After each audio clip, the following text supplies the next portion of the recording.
Disappointment from this last game. There's no other way to put it. We thought we were ready to take another step, to improve upon some things that we did the previous week. Had a good week of practice. Didn't really see that coming. When I say I didn't see it coming, we knew we were playing a good Eastern Michigan team, and that we knew we had to play our best football, and we didn't throughout the game. Reasons why. Talking offensively, I know Coach Smith will be up in a little while to talk, but when you score 31 points, that should give you a chance to win the football game. Some of the things that can hurt you on the offensive side, penalties, and you have to, of course, protect the football. But 31 points should give you enough, which leads us to the defense. Defensively, of course, it's as simple as that.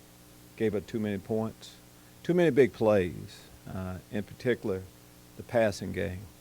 I think they had 6 big pass plays, 3 touchdown passes, all of that. The long run against our defense. These are things we haven't done in the past, things that we will clean up. So there's disappointment, as I said. And when you finish up one of our goals, of course, was to finish 3-0 with our non-conference schedule. But then you have to look at the total, we look at the total body of work for our non-conference schedule. And 2-1 record kind of says pretty much how we played.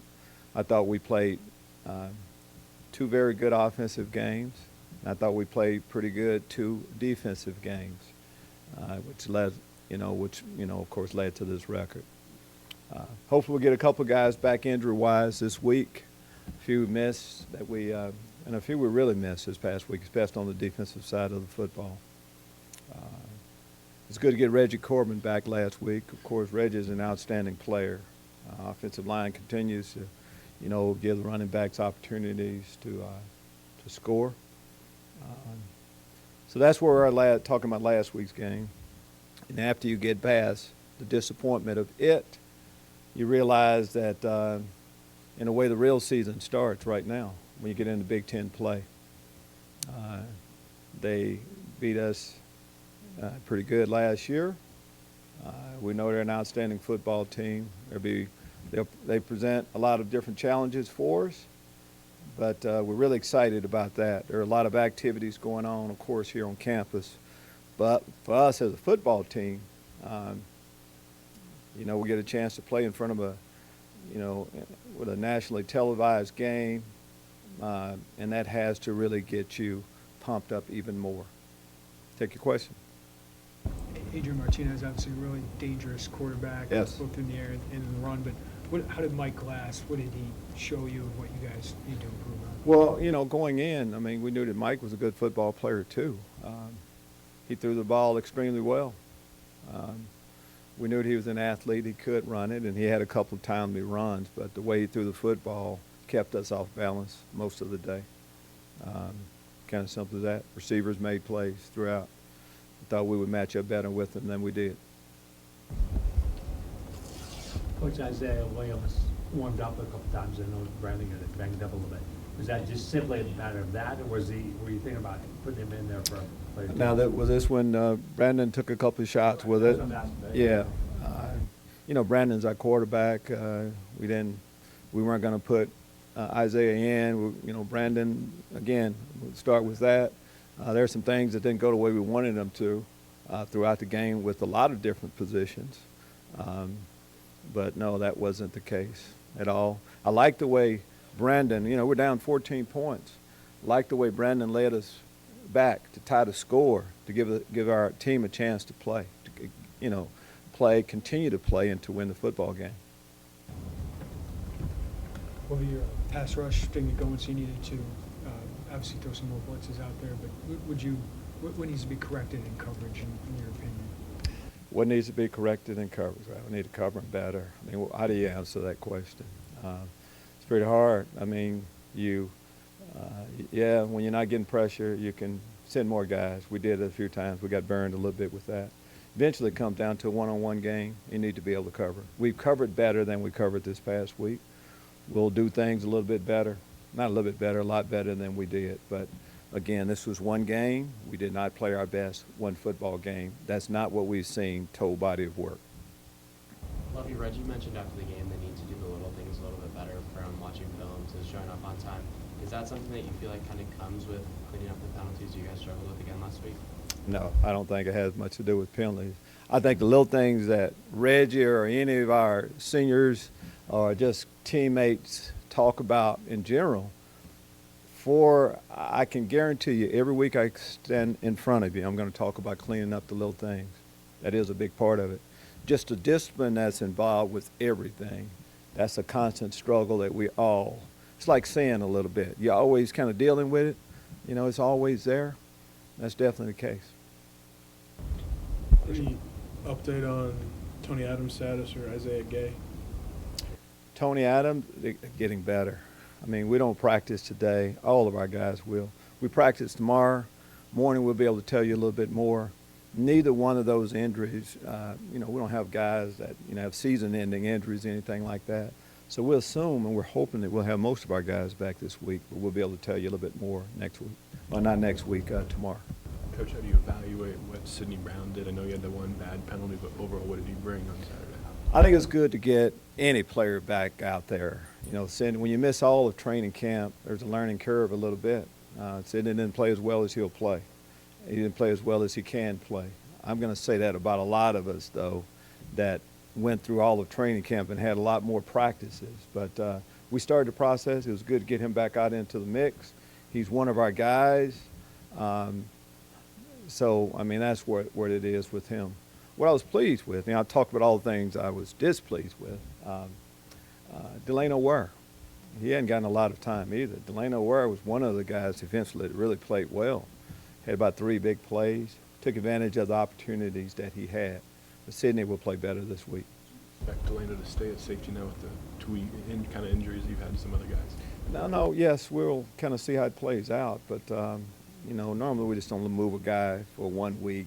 I guess we'd do that if we had to, but we'll kind of see how that goes. Delano gives us flexibility for sure. Adrian Martinez in person once. How is he grown? Unfortunately, we have. How has he grown? How is he different now maybe from last Well, I haven't studied. We haven't studied him enough yet to say that. I just know, but I know enough about him. He's an outstanding football player. Of course, as a runner, he presents a lot of problems for you when you have a guy that that can do both the way he can. But he can be a physical runner. He'll make you miss in the open field. So that in itself, just as a ball carrier, that's tough to deal with. But I think what kind of makes him a special player is he can throw the football too. And he's athletic enough to buy time.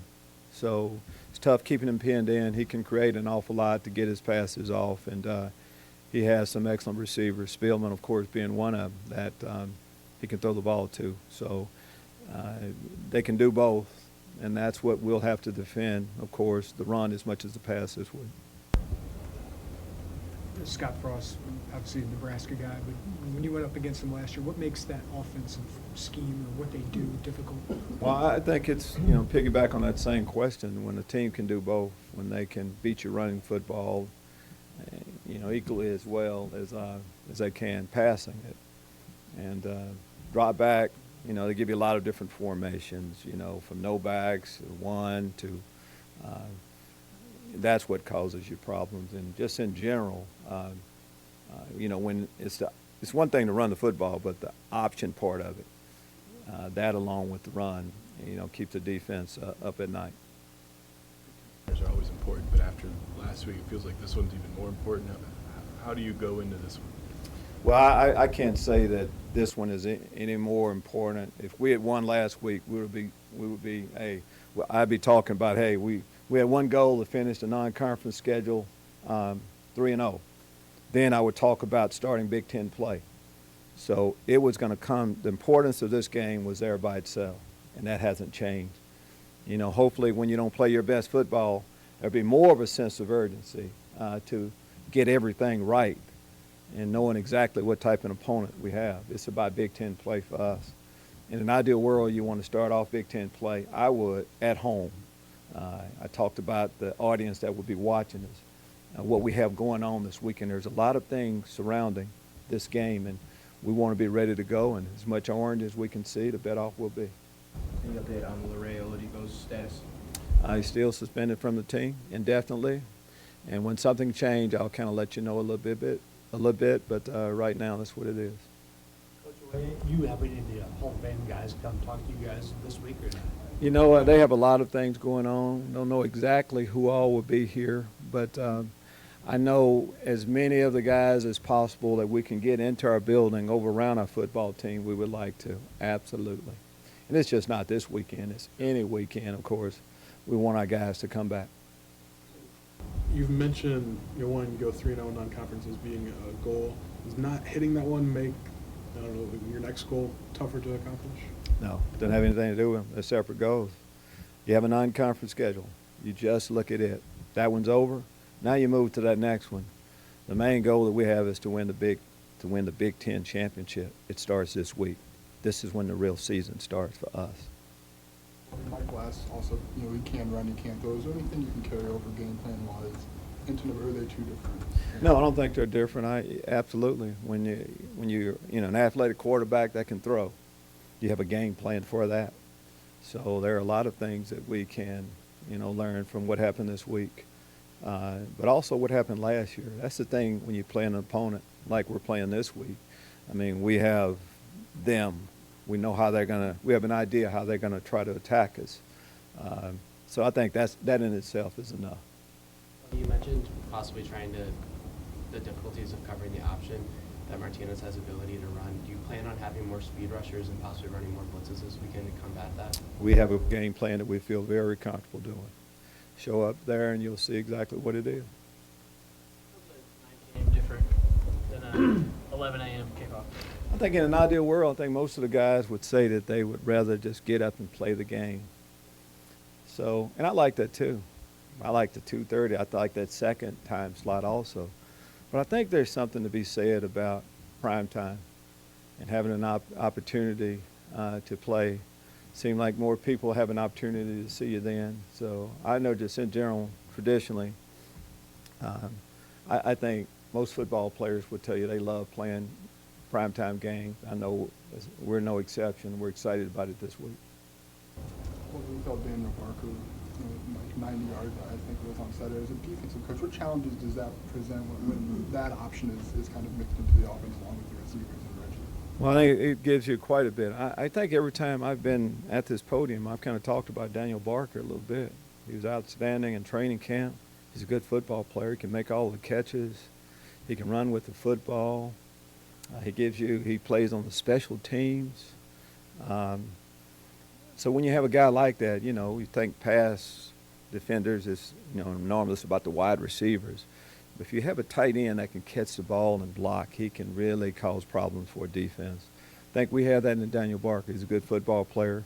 The production we've had offensively, a lot of that has been based around him a little bit. Excited what we'll do with him in the future.